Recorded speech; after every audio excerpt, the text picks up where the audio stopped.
Assalamu alaikum dear students. Myself Naveed Ahmed. I'm here to teach you biology for grade 12 and now we are going to study the conditions of growth यानी कि growth and development के लिए कौन कौन सी conditions required होती हैं. You know that कि कोई भी काम हो, कोई भी process हो, उसको होने के लिए कुछ requirements होती हैं.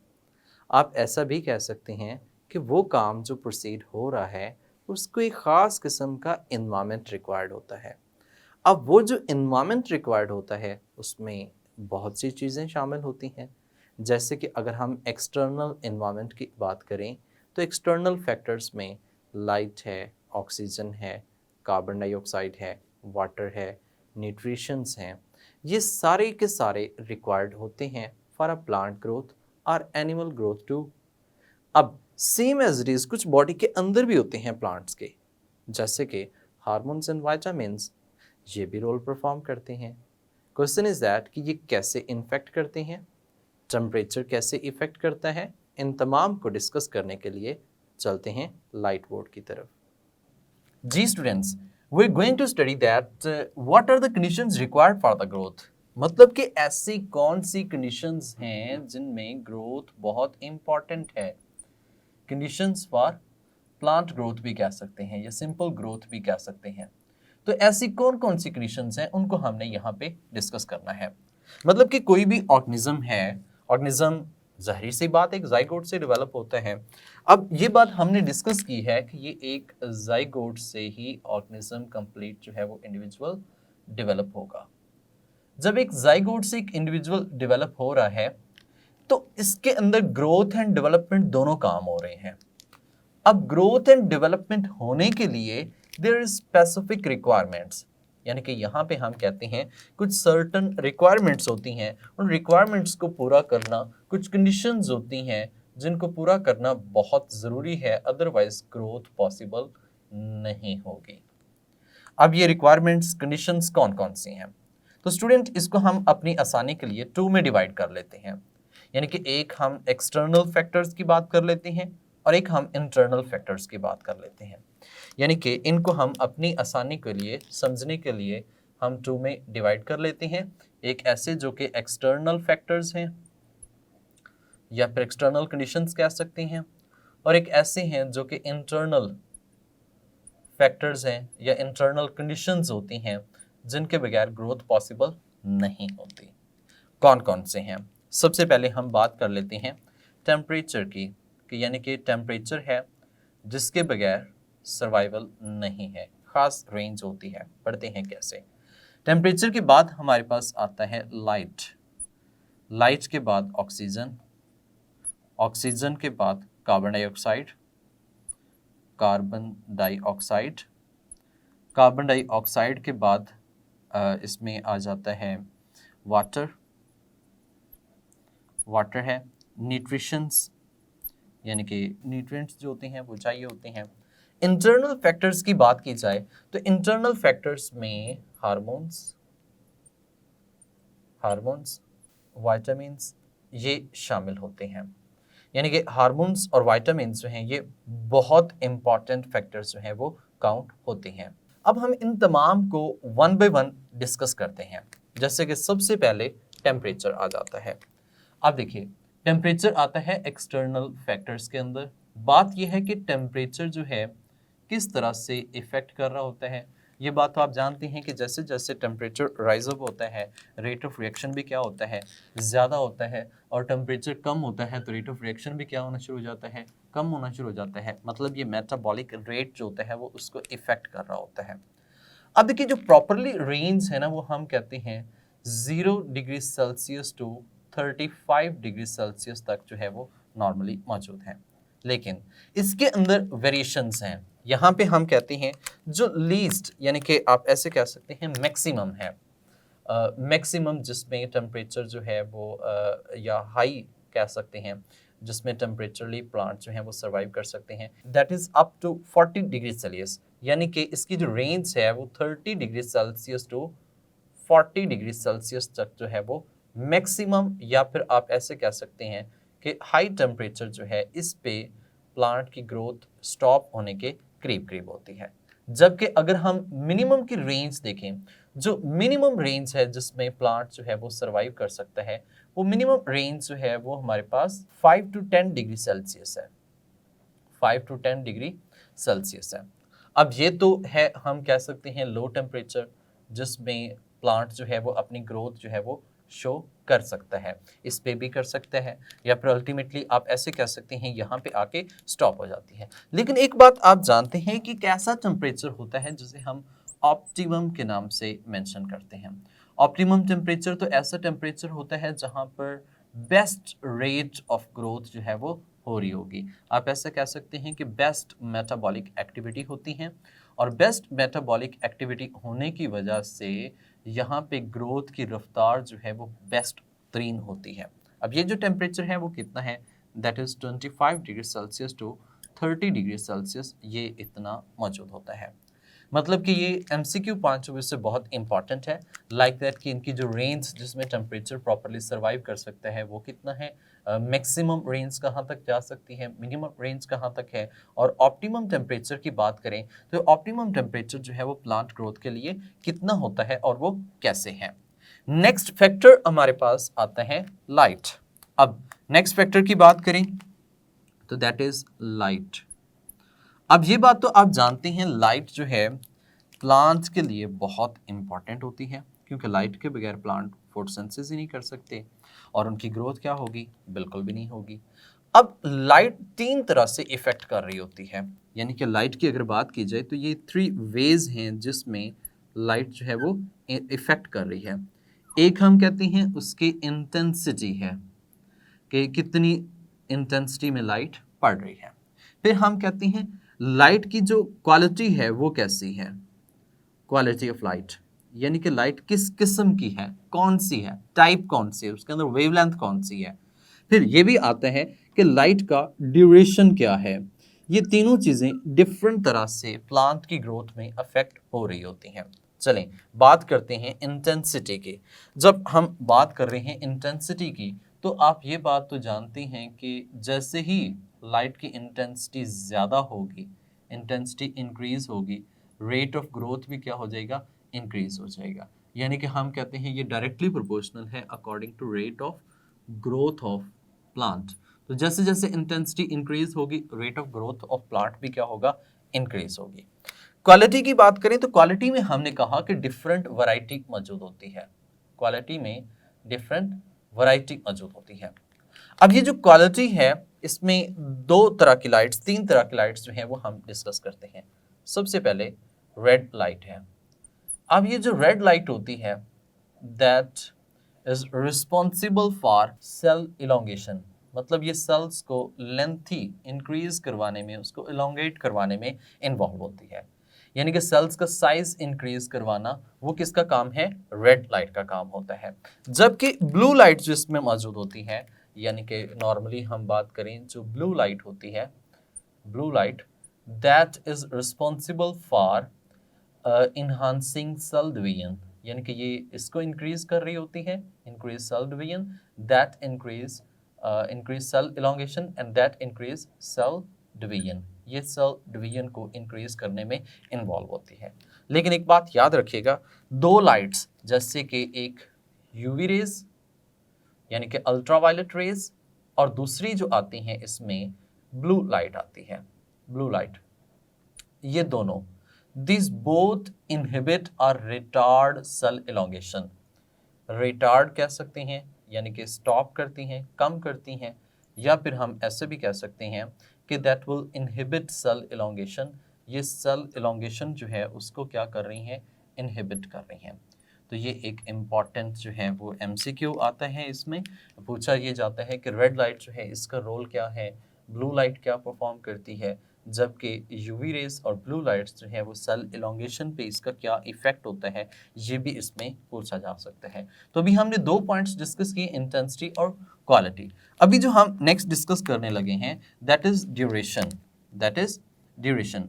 अब ये बात तो आप जानते हैं कि लाइट का जो ड्यूरेशन है, मतलब जो टाइम पीरियड है, फोटो पीरियड जिसे हम कह सकते हैं, फोटो का मतलब होता है लाइट और पीरियड का मतलब क्या है, time duration. Photo period of light जो है दैट विल इन्फेक्ट इफेक्ट, ये किसको इफेक्ट करती है? उसके वेजिटेटिव एंड रिप्रोडक्टिव स्ट्रक्चर दोनों को इफेक्ट कर रही होती है। वेजिटेटिव और रिप्रोडक्टिव स्ट्रक्चर जो हैं उन दोनों को इफेक्ट कर रही होती है, यानी कि इनकी ग्रोथ पे इफेक्ट कर रही होती है।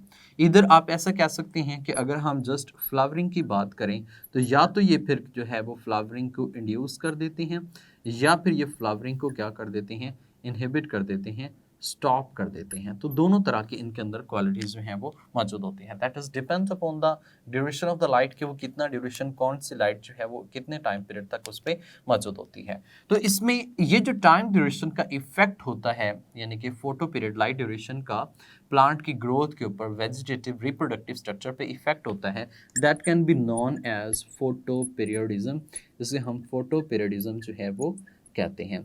फोटो पीरियडिज्म का टॉपिक आप चैप्टर 18 में डिटेल में डिस्कस कर चुके हैं। ये बिल्कुल वही बात है कि हमने इसमें लाइट का ड्यूरेशन देखा है कि कौन सी लाइट कितने टाइम पे क्या उसमें चेंजेस लाती है, क्या वो फ्लावरिंग को इंड्यूस कर रही है, फ्लावरिंग को इनहिबिट कर रही है। That depend upon the quality and time period of that specific light. तो अभी हमने किसको डिस्कस किया?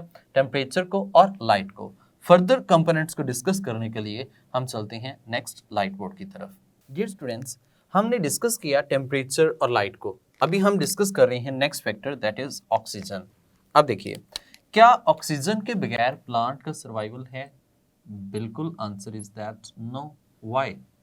क्योंकि ऑक्सीजन जो होती है that is necessary for its cellular respiration, यानी कि हम ऐसे कह सकते हैं ऑक्सीजन जो है ये सेलुलर रेस्पिरेशन के लिए बहुत ज़रूरी है।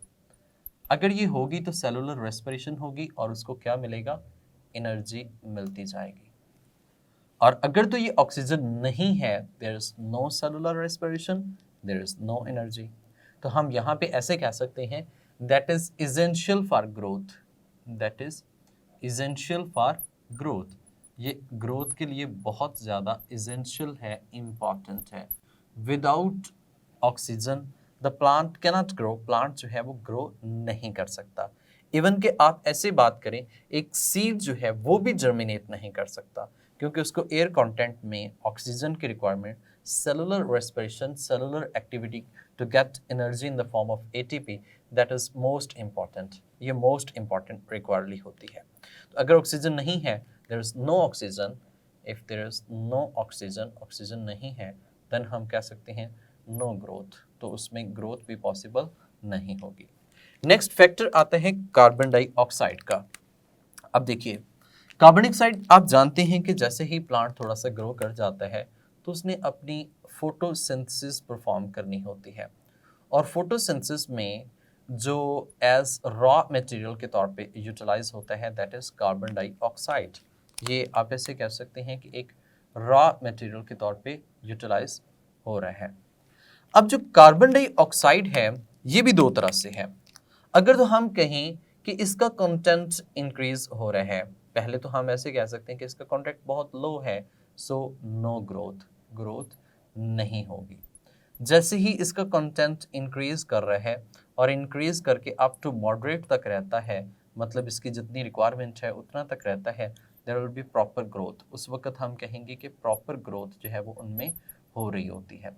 लेकिन अगर ये बात की जाए, if there is high content of carbon dioxide, यानी कि अगर आप कार्बन डाइऑक्साइड का कंटेंट जो है वो ज़्यादा कर देते हैं, high content of carbon dioxide, then there will be again no growth. उस वक्त भी ग्रोथ जो है वो क्या हो जाएगी? स्टॉप हो जाएगी। What is the reason behind? इसमें ऐसे आप कह सकते हैं, जब ऑक्सीजन का, कार्बन डाइऑक्साइड का कंटेंट ज़्यादा बढ़ जाता है तो ऑक्सीजन की अवेलेबिलिटी कम हो जाती है, और उस वक्त एक और प्रोसीजर जो है वो यूटिलाइज होना शुरू हो जाता है। तो यहाँ पर अगर इसकी हाई कंसनट्रेशन होती है तो फिर भी स्टॉप ग्रोथ हो जाएगी। अगर लो कंसनट्रेशन है, मतलब इसकी कंसनट्रेशन नहीं है, फिर भी स्टॉप ग्रोथ होगी। अगर इसकी कंसनट्रेशन नॉर्मल है या लो से हाई इंक्रीज हो रही है तो उस वक्त इसमें प्रॉपर ग्रोथ जो है वो पॉसिबल हो सकती है। नेक्स्ट हम बात करते हैं वाटर की। तो वाटर की जब हम बात करें तो वाटर तो आल्सो वेरी इंपॉर्टेंट, क्योंकि वाटर की वजह से तो टर्गर प्रेशर होना है। वाटर जो होता है यही आगे कार्बन डाइऑक्साइड में भी क्या कर रहा होता है? रोल प्ले कर रहा होता है। यानी कि वाटर जो है that is again playing role in photosynthesis. तो फोटोसिंथेसिस में वाटर जो है वो रोल प्ले कर रहा है। अगर आप ऐसे कहें कि वाटर नहीं है, सो एक इम्बिबिशन का प्रोसेस होता है सीड्स के अंदर, वो भी नहीं होगा। If there is no water, water नहीं है, तो आप सिंपल कह सकते हैं देयर इज नो ग्रोथ, तो ग्रोथ भी नहीं होगी। जब वाटर की अवेलेबिलिटी होगी तो वो उसके ट्रिगर को मेंटेन करने के लिए इम्पॉर्टेंट हो सकता है, वो उसमें इम्बिबिशन के प्रोसेस के लिए इम्पॉर्टेंट हो सकता है, वो उसके केमिकल रिएक्शंस के लिए यानी कि जो मेटाबॉलिज्म होता है उसके लिए इम्पॉर्टेंट हो सकता है, और उसके बहुत से और भी प्रोसीजर्स हैं जिनमें वाटर की इम्पॉर्टेंस जो है वो बहुत ज़्यादा होती है। इन शॉर्ट आप ऐसे कह सकते हैं कि फोटोसिंथेसिस में वाटर जो है वो एज रॉ मटेरियल के तौर पे काम कर रहा होता है। सो अगर वाटर नहीं है तो ग्रोथ तो मुमकिन ही नहीं है, ग्रोथ पॉसिबल ही नहीं हो सकती।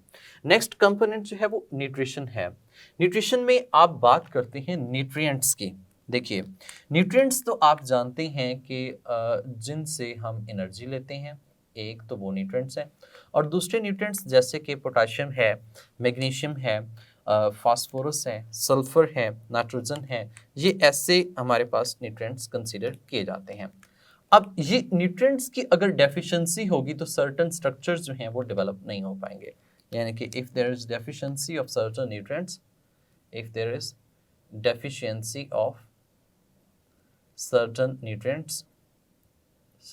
nutrients, then हम कहेंगे कि plants जो है वो not able to make certain structures, plants जो है not able to growth, ये ग्रो करने के काबिल नहीं रहता।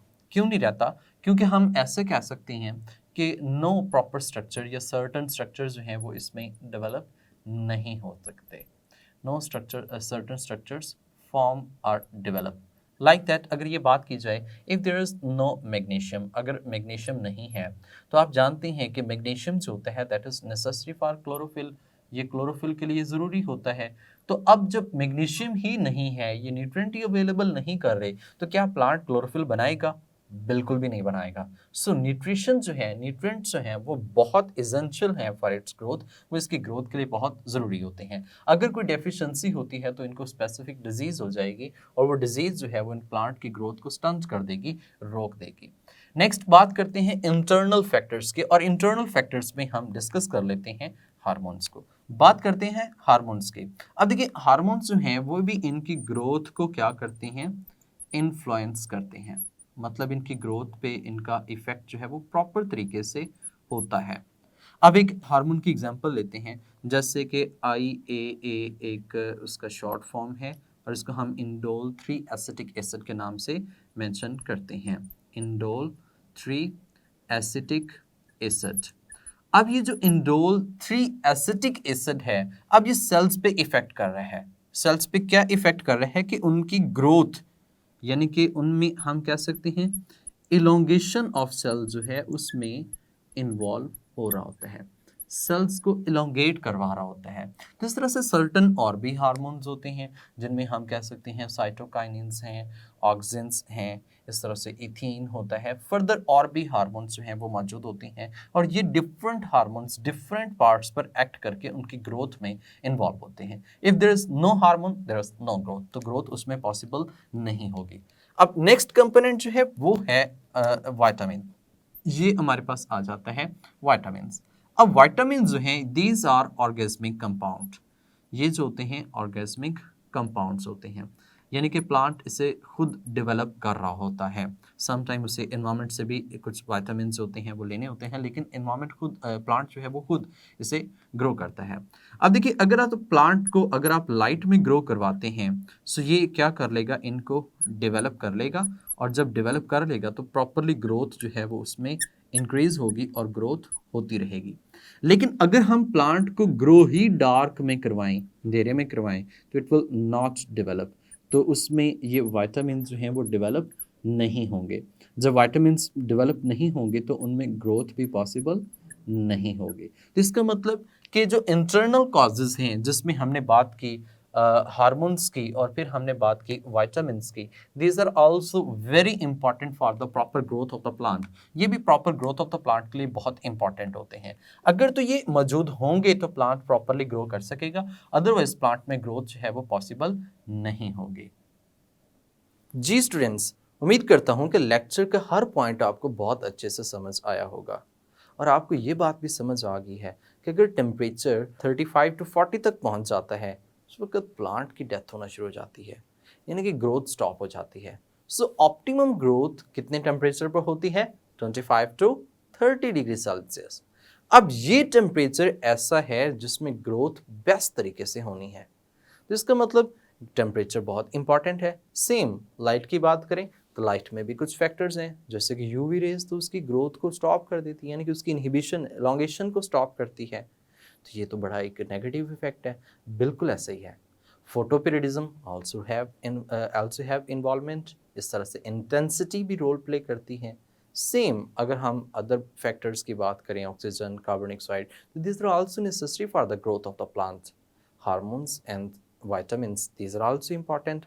So अगर देखा जाए तो इसमें से बहुत से MCQs भी बन सकते हैं, एक शॉर्ट क्वेश्चन भी हो सकते हैं और भी शॉर्ट क्वेश्चंस हो सकते हैं लाइक दैट। अगर एक पूछा जाए तो वो ये हो सकता है, what are the internal factors for the growth of the plant.